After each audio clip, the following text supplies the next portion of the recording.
Muitas empresas, e acho que por muito tempo, pensavam que o seu papel era gerar lucro. E muitas vezes isso levou a gerar lucro a qualquer custo.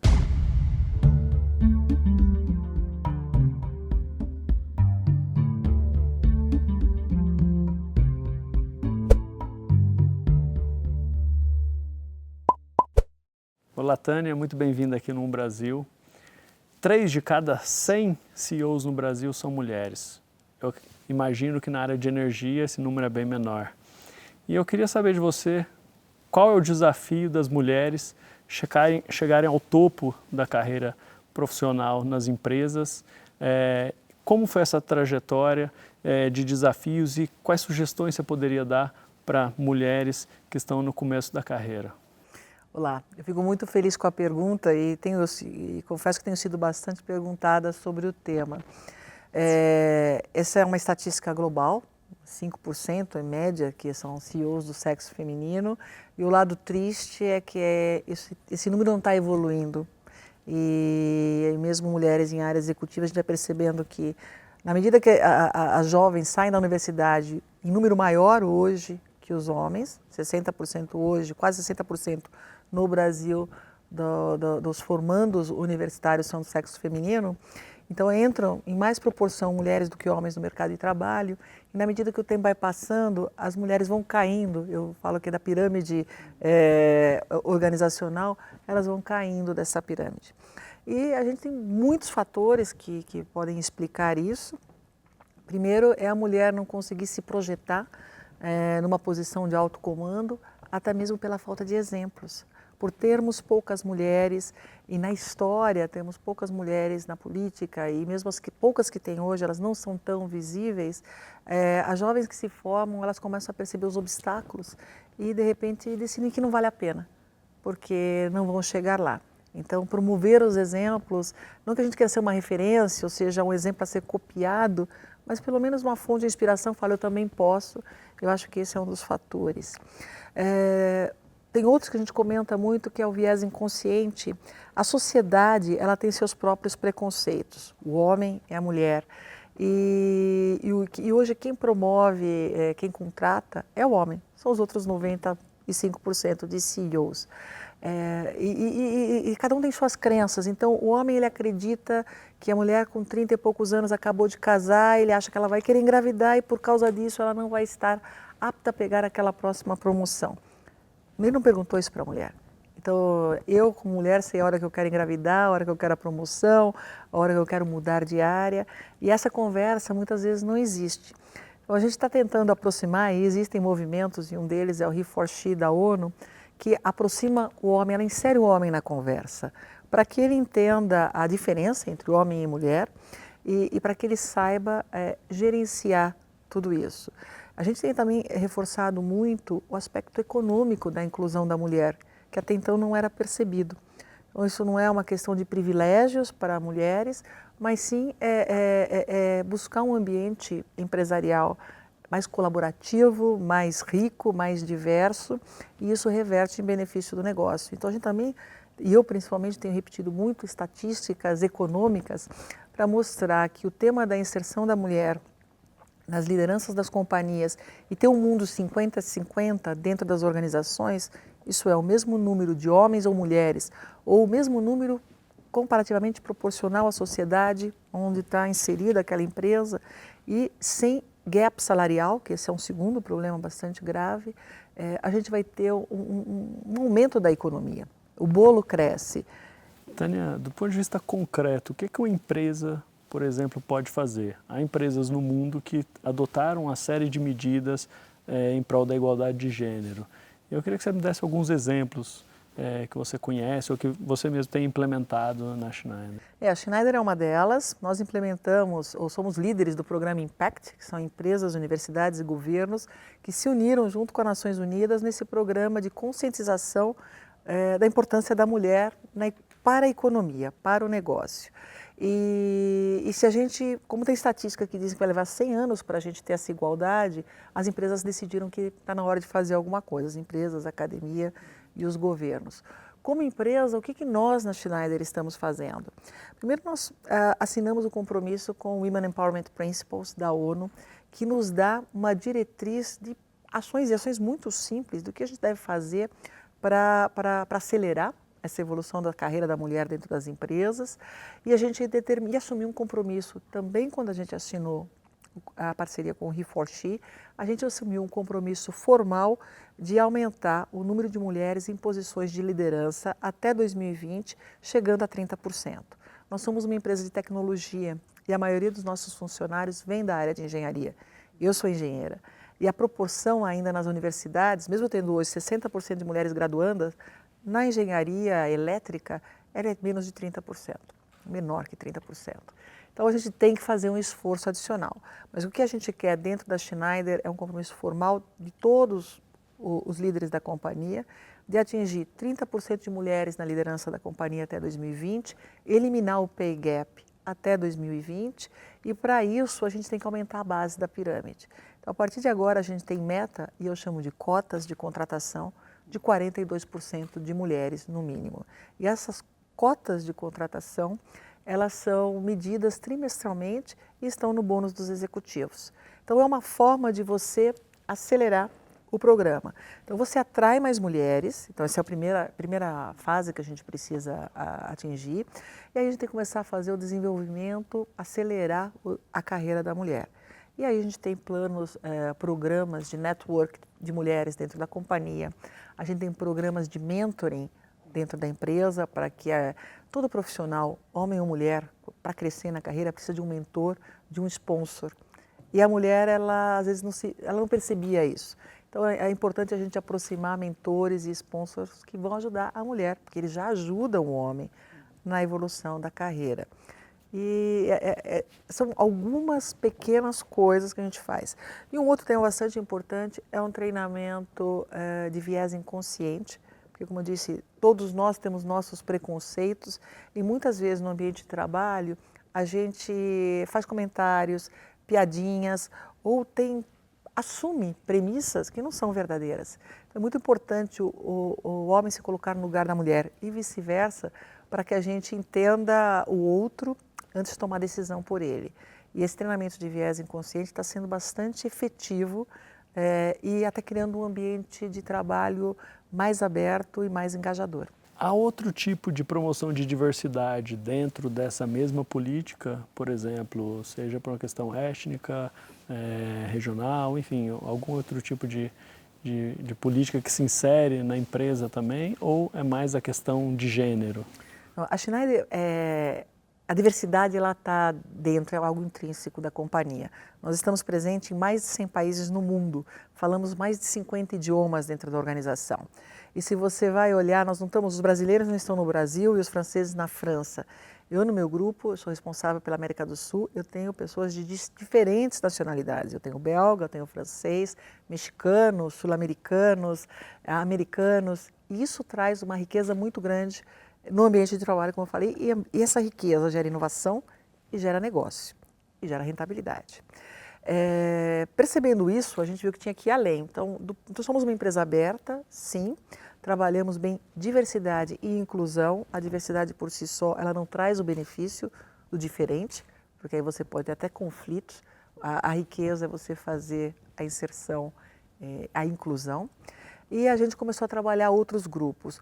Com mulheres, a gente tem um plano de metas muito concreto, porque a gente percebeu que a gente não está avançando, mesmo com os esforços que a gente vem fazendo. Mas a gente também assumiu o compromisso no Brasil com os PCDs, com pessoas com deficiência. No Brasil a gente tem cota para cobrir. E a Schneider ela tem que ter 5% dos seus colaboradores tem que ser pessoas portadoras de deficiência. Nós estamos muito orgulhosos de termos cumprido a cota e termos cumprido a cota com a inclusão. Então hoje um treinamento nosso, a gente faz treinamento online para toda a América do Sul. Eu tenho um tradutor de Libras nesse treinamento para poder inserir os surdos que fazem parte do nosso grupo. Esse é um exemplo. Eu também firmei há 2 anos, há um ano, exatamente um ano, o compromisso, o grupo de CEOs assumiram um compromisso, e eu fiz parte deles, com a inserção do público LGBTI. E a gente está buscando espaço de atração desse público e também de desenvolvimento de carreira e promoção. E dentro da companhia, os benefícios, isso agora já se estendeu para os outros países da América do Sul, e os benefícios de plano de saúde, seguro de vida, já são estendidos para o cônjuge, para o parceiro, mesmo que seja do mesmo sexo. Então, o que a gente quer é propiciar os mesmos benefícios, não importa o seu parceiro, e proporcionar as mesmas condições de desenvolvimento. E uma outra área que a gente não está orgulhoso com os resultados, então tem que trabalhar, é o racial, é o étnico. Quando você vê a população negra dentro da Schneider, ela é muito pequena. Então a gente está fazendo parcerias, porque sozinho às vezes é muito difícil de você identificar onde estão os talentos de grupos que não estão tão evidentes. E a gente tem buscado, fizemos uma parceria agora para atrair também, porque a gente quer trabalhar o tema racial com mais foco, de uma forma mais estruturada. Porque sem estruturação do plano, sem medir, sem construir um plano, a gente não vai conseguir avançar. Eu não tenho dúvida que isso também é um dos desafios do desenvolvimento sustentado de forma geral.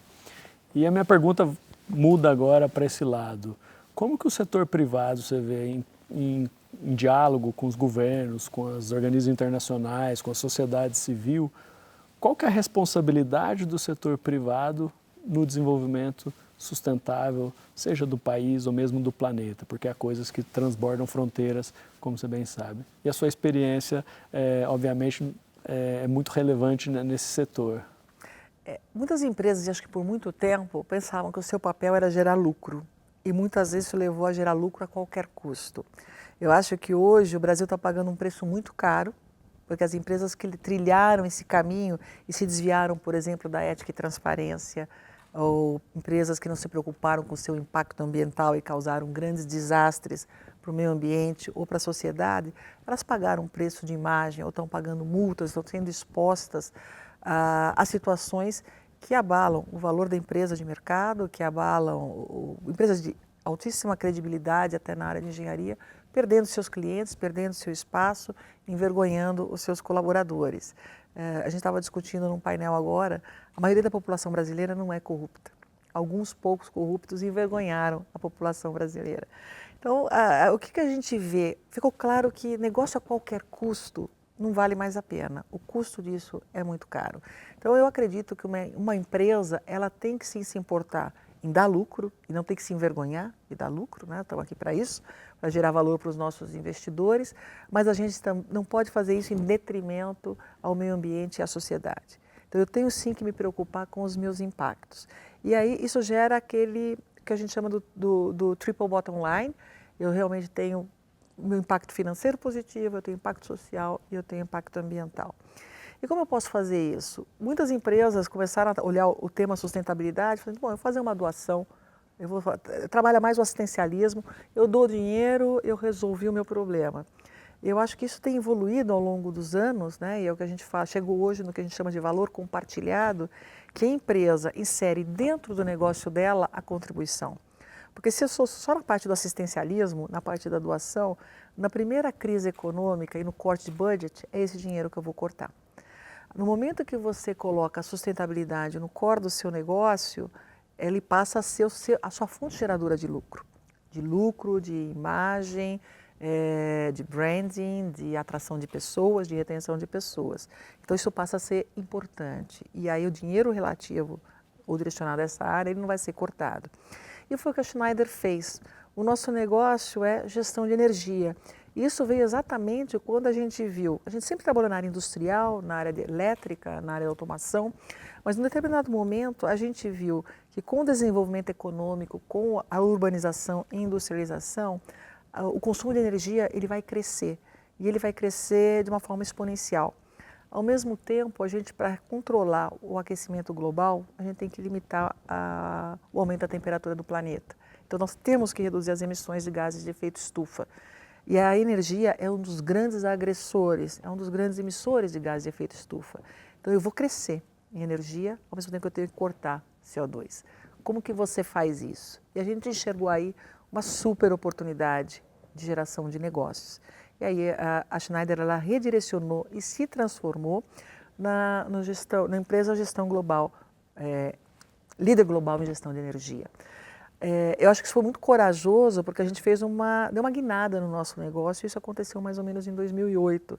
Então eu considero que a Schneider é daquelas empresas que tentou romper o seu próprio mercado para se reposicionar numa posição diferenciada. Me corrija se eu estiver errado, mas estava no bojo também das discussões internacionais de políticas de adaptação, justamente para inserir-se numa plataforma de crescimento verde e mudança das cadeias produtivas de baixo carbono. Essa é a gente diz que a transição para uma economia de baixo carbono é a maior oportunidade de negócios do nosso século. Só que essa é a intenção, todo mundo fala muito, e nem todo mundo está atuando ou praticando ou criando ações para ir nesse sentido, principalmente no Brasil. Eu participei ativamente das discussões do Fórum do Clima em Paris, da COP21.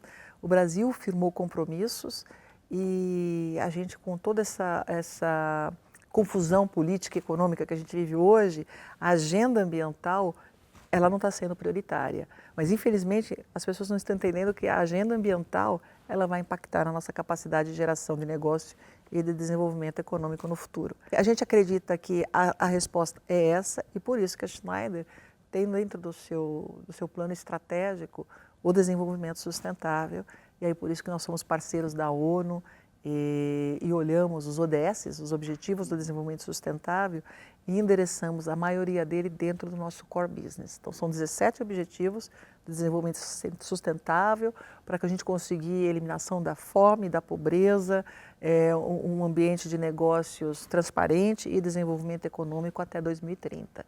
E desses 17 objetivos, nós da Schneider entregamos respostas através do nosso core business para 12 deles. E impactamos os outros 5 indiretamente. Vendo o Brasil especificamente, como você acha que o governo brasileiro poderia trabalhar de forma mais convergente com empresas, tendo em vista esse crescimento verde, essa economia de baixo carbono, e como poderia ser melhor, no caso também, dado o que é hoje? A partir do momento que o Brasil entender que o desenvolvimento sustentável, a transição para uma economia de baixo carbono, não é só uma agenda do Ministério do Meio Ambiente, eu acho que a gente começa a dar um grande passo. De novo, é a agenda econômica.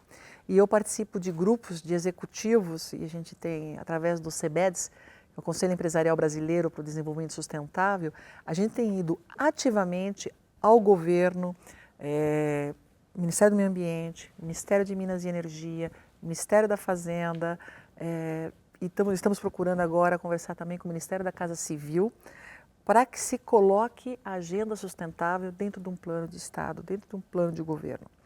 E que o Brasil cumpra os compromissos assumidos. O Brasil firmou um compromisso, tem uma carta nossa que foi apresentada pela ex-ministra Isabela Teixeira na COP21 e foi confirmada pelo presidente Temer no início desse ano. Então já existe, os caminhos já estão descritos, o objetivo a gente já tem, basta implementar as ações. E a gente não consegue implementar as ações porque a gente não consegue, como país, colocar a agenda ambiental, a agenda sustentável na agenda de negócios. Então, acho que tem um desentendimento importante aqui e é esse o trabalho do CBEDS e do nosso, desse grupo de executivos, mostrar que sustentabilidade significa negócios. Tânia, o Brasil é um país muito grande, muito diverso e como é possível levar energia limpa, energia renovável, por exemplo, para as áreas mais remotas do país, seja numa aldeia indígena, seja num povoado ou numa comunidade quilombola? Qual que é a tua experiência em lidando com essas questões também de inclusividade de áreas muito remotas? Esse é o nosso trabalho de acesso à energia e acesso à água, que endereçam o ODS 7 e o ODS 6. No Brasil, a gente tem 2% da população que não tem acesso à energia. São 34 milhões de pessoas na América do Sul, 1 bilhão de pessoas no mundo sem acesso à energia. E tem um outro dado que tem outro bilhão de pessoas no mundo que não tem acesso à energia segura. Um outro tema que aí não é comunidades remotas, mas 95% dos incêndios que ocorrem na cidade do Rio de Janeiro são oriundos de instalações elétricas inseguras. Então a gente percebe aqui morte de pessoas, destruição de ativos e atraso econômico que isso pode gerar.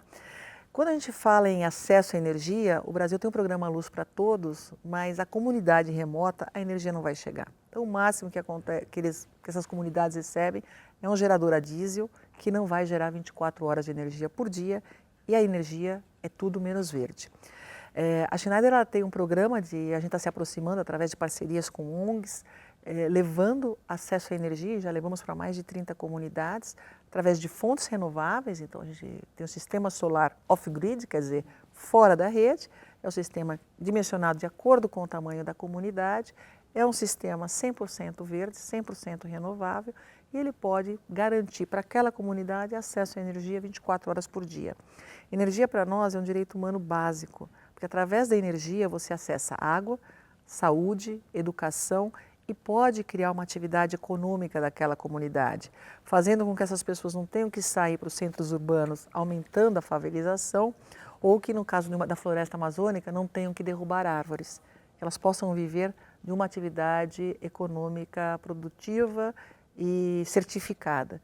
E a gente tem feito esse trabalho, então, como eu disse, a gente já levou energia para mais de 30 comunidades e ao longo dos últimos anos a gente treinou pessoas de todo o Brasil, jovens de todo o Brasil, homens e mulheres, em eletricidade, para garantir qualificação de mão de obra e para que essas pessoas que estão recebendo essa energia tenham capacidade de instalar, de dar manutenção, de vender sistemas elétricos e gerar a sua própria renda. E nós já treinamos mais de 30 mil jovens nos últimos anos aqui no Brasil e estamos expandindo esses programas para toda a América do Sul agora. Recentemente, o meu pessoal de sustentabilidade chegou do Xingu, viu um barco com um jacaré tentando entrar no barco e a minha funcionária dentro do barco, que ela estava fazendo um programa de treinamento de índios que tinham recebido o sistema de energia. Capital humano é um dos grandes entraves do desenvolvimento de longo prazo do Brasil, a gente sabe disso. Uma solução encontrada pela Schneider, parece, foi capacitar 30 mil pessoas. Como vocês fizeram isso? E você mede tudo, você é engenheira, você consegue oferir esse impacto que deu esse treinamento aos seus colaboradores, talvez a comunidades também? A gente não é um instituto de educação, e quando a gente fala das dificuldades ou da desigualdade dentro de um país como o Brasil, é muito fácil uma empresa que está baseada, a matriz é em São Paulo, olhar para São Paulo ou as regiões que cercam as minhas plantas, e eu tenho plantas industriais por todo o Brasil. Mas quando você quer realmente ajudar o Brasil, você tem que ir para as regiões mais remotas possível.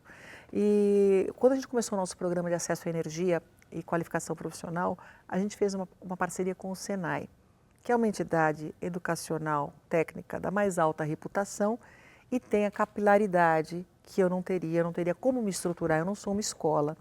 Então a Schneider fez uma parceria com o Senai, utilizando a infraestrutura e a escola e os professores e levando conteúdo programático, levando material, levando os kits e treinando os professores e aí ajudando através da Fundação Schneider esse programa. E aí foi muito bacana porque a gente em São Paulo, Rio de Janeiro, Minas Gerais, Belo Horizonte, nós temos escolas do Senai muito bem estruturada. Em Manaus nós temos escola do Senai muito bem estruturada, mas no sertão do Nordeste a escola do Senai é dentro de ônibus. No Amazonas a escola do Senai é dentro de um barco. E eu tive a honra de estar dentro de um barco, do Samaúma, numa cidade super afastada de Manaus, onde eles estavam levando acesso à energia e levando educação, qualificação profissional. Então, a gente faz parcerias, e nós estamos fazendo parceria com outras ONGs, nós temos também um convênio com o Ministério da Educação da França e com o SENA, aí para os países sul-americanos, que o SENA é quase um irmão do Senai, e a gente está equipando laboratórios das universidades, de escolas técnicas e desenvolvendo conteúdo programático para esses grupos. Qual é o impacto? Nos nossos colaboradores que participam do processo, a gente percebe de imediato um aumento do engajamento, uma paixão pela empresa, porque tem hoje, e não só para os jovens, eu falo, acho que todas as gerações querem causar um impacto, e a empresa que tem um propósito, que te permite fazer algo maior do que o teu trabalho de dia a dia, ou que o teu trabalho pode ter uma contribuição maior, essa é a maior ferramenta de retenção de pessoal e de atração de jovens profissionais. Então, do ponto de vista interno, é realmente atração e retenção de talentos.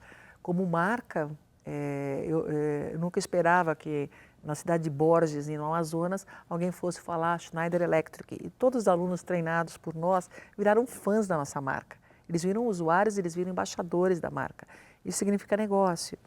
E eu tenho um exemplo da Fundação Amazônia Sustentável, a comunidade de Tumbira, que também tive o prazer de visitar, onde era uma comunidade que o objetivo da Fundação Amazônia Sustentável é deixar a floresta em pé.